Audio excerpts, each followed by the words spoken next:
students, I hope you all are fine. Today we will start a questions of chapter acids, base and salts. First of all, we revise our topic acids. Physical properties of acids. Acids are sour in taste. And the second property is it turns blue litmus paper to red litmus paper. Examples of acids: HCl, sulfuric acid. Now we will study the chemical properties of acids. First, the chemical properties of acid is reaction with metals. Acids react with metals to form always salt plus hydrogen gas. For example, let us take a metal magnesium and acid HCl. Magnesium react with HCl to form magnesium chloride and hydrogen gas. Now the second reaction is reaction with metal carbonate and bicarbonate. Whenever the acid react with metal carbonate or a bicarbonate, it always forms salt, water and carbon dioxide. Remember one thing, whenever there is a reaction with a carbonate, always carbon dioxide is evolute. Example, take metal carbonate as calcium carbonate and the acid HCl. When it react with, it forms a salt, calcium and chloride. Water और carbon dioxide तो निकलने ही निकलने हैं. Now the very important question for boards. Test for CO2. ये question हमेशा ही board में आता होता है. और ये कैसे होगा? जब भी CO2 पास करेंगे हम लाइम वाटर से. अब लाइम वाटर क्या होता है? Calcium hydroxide.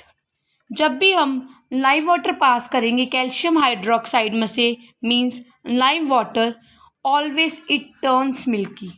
वो मिल्कीनेस टर्न्स करेगा. किसकी वजह से? Due to formation of calcium carbonate. ठीक है, इसका रिएक्शन क्या होगा? जब भी हम कार्बन डाइऑक्साइड को calcium hydroxide means lime water में से पास करेंगे, it always forms calcium carbonate and water, मतलब मिल्कीनेस हो जाएगा. बट अगर हम CO2 को एक्सेस में पास करें, but if CO2 is passed in excess, the milkiness disappear due to formation of white precipitate of calcium carbonate. मतलब कि अगर हम CO2 को एक्सेस में पास करें, जो मिल्कीनेस डिसअपेयर हो जाएगी. किसकी वजह से? कैल्शियम बाइकार्बोनेट की फॉर्मेशन की वजह से. किसकी वजह से? कैल्शियम बाइकार्बोनेट की फॉर्मेशन की वजह से. And the last reaction is reaction with metal oxide. whenever the acid react with metal oxide, it always form salt plus water. Means whenever acid react with any metal oxide, it always form salt plus water. Example, take acid HCl, metal oxide take magnesium oxide. Water तो निकलना ही निकलना है. और salt क्या होगा? Magnesium and chloride. Magnesium chloride. Remember one thing, metal oxide हमेशा ही basic nature की होती है. किस नेचर की होती है? बेसिक नेचर की. And the non metallic oxide किस नेचर की होती है? हमेशा एसिडिक नेचर की. किस नेचर की? एसिडिक नेचर की. Now students, we will do some important questions of topic acids. First question, read. Pause the video to write it down. Give a chemical reaction to prove that metallic oxide are basic in nature. मैंने आपको पहले बताया था कि जो metallic oxide होती है वो हमेशा ही metallic oxide हमेशा बेसिक नेचर की होती है, और जो नॉन मेटेलिक ऑक्साइड होती है वो हमेशा एसिडिक नेचर की होती है. अब क्वेश्चन कहता है कि प्रूव करो एक केमिकल रिएक्शन के थ्रू कि जो मेटेलिक ऑक्साइड है वो बेसिक नेचर की है. हमें पता है जब भी मेटेलिक ऑक्साइड, हमने सेकेंड रिएक्शन पढ़ा था थर्ड रिएक्शन एसिड्स का, when ever the metallic oxide react with acids it always form salt plus water. Acid और ये रिएक्शन याद करो कि मेटेलिक ऑक्साइड अगर बेसिक होगी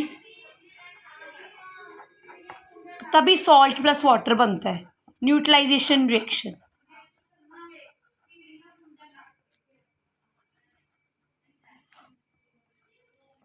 केमिकल रिएक्शन लिखेंगे हम।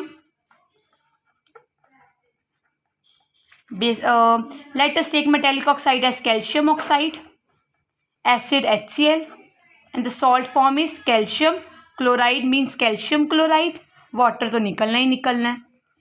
इसमें सॉल्ट और वाटर बन रहा है, इसका मतलब एसिड है ये, मतलब ये बेस होने चाहिए, बेसिक नेचर, तभी सॉल्ट और वाटर बनेगा, क्योंकि एसिड प्लस बेस हमेशा ही सॉल्ट प्लस वाटर बनता है। इसका मतलब जो कैल्शियम ऑक्साइड है वो एक बेसिक होना चाहिए, तभी सॉल्ट और वाटर बनेगा।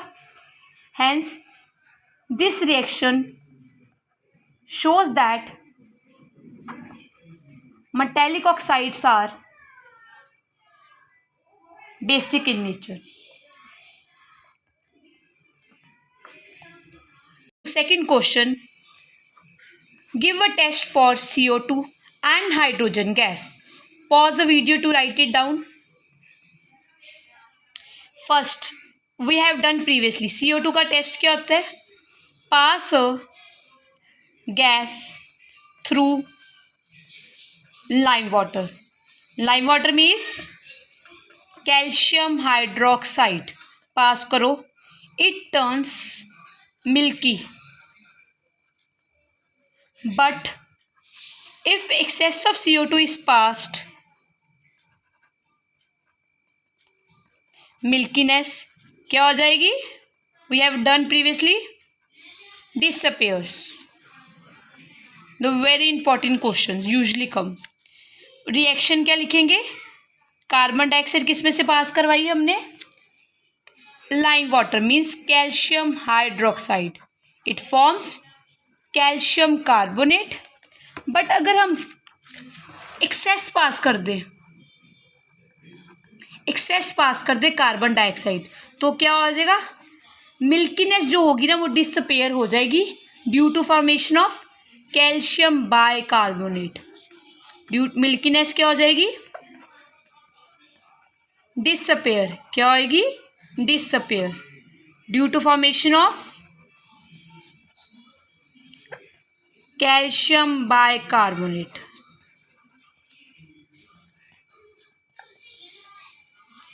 I hope you all understand. Now proceed to third question. Why should curd and sour substances cannot be kept in brass and copper vessels?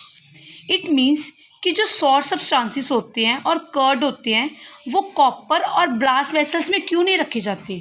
इसका आंसर होगा, आप सोचो, सॉर और curd substances contain acids, write it down, sour and curd substances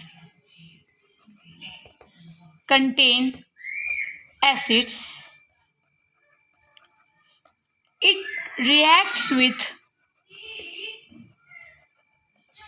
brass और copper एक क्या है? Metal ना, और हमने रिएक्शन पढ़ा हुआ है, whenever acid react with metal it form salt plus water, hydrogen gas। और जब भी ये सॉर सब्सटेंसेस एसिड कंटेन करते हैं, जब भी हम इनको ब्रास और कॉपर वेसल्स में रखें तो वो एक सॉल्ट बना देते हैं, जो क्या होते हैं? पॉइजनस नेचर के होते हैं।